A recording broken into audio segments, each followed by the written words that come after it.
ಸದಾ ಯೌವನವಾಗಿರಲು ಕೆಲವೊಂದು ಸಲಹೆಗಳು. 1. ಪ್ರತಿದಿನ ಮುಖಕ್ಕೆ ಅಲೋವೆರಾ ಹಚ್ಚಿ. ನೀವು ರೋಸ್ ವಾಟರ್ ಕೂಡ ಹಚ್ಚಬಹುದು.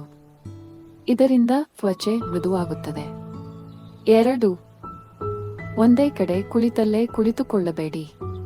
ಪ್ರತಿದಿನ 10 ನಿಮಿಷವಾದರೂ ವಾಕಿಂಗ್ ಮಾಡುವುದು ತುಂಬಾ ಅಗತ್ಯ. 3. ನೀವು ಸೇವಿಸುವ ಆಹಾರದಲ್ಲಿ ವಿಟಮಿನ್ ಸಿ ಆದಷ್ಟು ಬಳಸಿ. ಇದು ನಿಮ್ಮ ತ್ವಚೆಯನ್ನು ರಕ್ಷಿಸಲು ಬಹಳ ಪ್ರಮುಖವಾಗಿದೆ. 4. ಹೈಡ್ರೇಟ್ ಆಗಿರಿ. ಅಂದರೆ ಪ್ರತಿದಿನ 6 ರಿಂದ 8 ಗ್ಲಾಸ್ ನೀರು ಕುಡಿಯಿರಿ.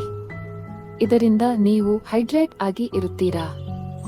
ಈ ರೀತಿ ಮಾಡುವುದರಿಂದ ನಿಮ್ಮ ಚರ್ಮ ಕಾಂತಿಯುತವಾಗಿ ಇರುತ್ತದೆ. 5. ಸಮತೋಲಿತ ಆಹಾರವನ್ನು ಸೇವಿಸಿ.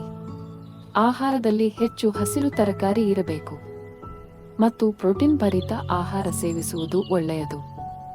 6. ನೀವು ಧೂಮಪಾನ ಅಥವಾ ಮದ್ಯಪಾನ ಮಾಡುತ್ತಿದ್ದರೆ ನಿಲ್ಲಿಸಿ. 7. ಸ್ನಾನ ಮಾಡುವಾಗ ಹೆಚ್ಚು ಹೊತ್ತು ನಿಮ್ಮ ತ್ವಚೆಯನ್ನು ಉಜ್ಜಬೇಡಿ. ಇದರಿಂದ ನಿಮ್ಮ ತ್ವಚೆಯ ನ್ಯಾಚುರಲ್ ಗ್ಲೋ ಕಡಿಮೆಯಾಗುತ್ತದೆ. 8. ನೀವು ಹೆಚ್ಚು ಬೆವರುತ್ತಿದ್ದರೆ ನಿಮ್ಮ ಮುಖವನ್ನು ತೊಳೆಯಿರಿ. ದಿನಕ್ಕೆ 2 ಬಾರಿ ಸ್ನಾನ ಮಾಡಿ. 9. ನಿದ್ರೆಗೆ ಪ್ರಮುಖ ಆದ್ಯತೆ ನೀಡಿ. ನಿಮ್ಮ ಸೌಂದರ್ಯವನ್ನು ಕಾಪಾಡಲು ಪ್ರಮುಖ ಅಂಶವೆಂದರೆ ಸರಿಯಾದ ನಿದ್ರೆ. ದಿನಕ್ಕೆ 8 ಗಂಟೆ ನಿದ್ರೆ ಅತ್ಯವಶ್ಯಕ. 10. ಪ್ರತಿದಿನ ನಿಮ್ಮ ಚರ್ಮವನ್ನು ಸೂರ್ಯನ ಸುಡು ಬಿಸಿಲಿನಿಂದ ರಕ್ಷಿಸಿ. 11. ಪ್ರತಿದಿನ ಕೊಬ್ಬರಿ ಎಣ್ಣೆಯಿಂದ ಮಸಾಜ್ ಮಾಡುವುದರಿಂದ ಚರ್ಮ ಟೈಟ್ ಆಗುತ್ತದೆ, ಹೊಳಪು ಬರುತ್ತದೆ, ಕಲೆಗಳು ಮಾಯವಾಗುತ್ತದೆ. 12. ಸದಾ ಖುಷಿಯಾಗಿರಿ. ಒತ್ತಡವನ್ನು ಕಡಿಮೆ ಮಾಡಲು ಯಾವುದಾದರೂ ಕಾಮಿಡಿ ವಿಡಿಯೋವನ್ನು ನೋಡಿ.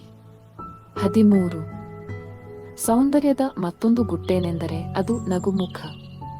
ಮುಖದ ಬಣ್ಣ ಯಾವುದೇ ಇರಲಿ, ನಗು ಮುಖವೇ ಒಂದು ಅದ್ಭುತ ಸೌಂದರ್ಯ. ಈ ವಿಡಿಯೋ ನಿಮಗೆ ಇಷ್ಟವಾದರೆ ಒಂದು ಲೈಕ್ ಮಾಡಿ, ನಮ್ಮ ಚಾನೆಲ್ ಅನ್ನು ಸಬ್ಸ್ಕ್ರೈಬ್ ಮಾಡಿ.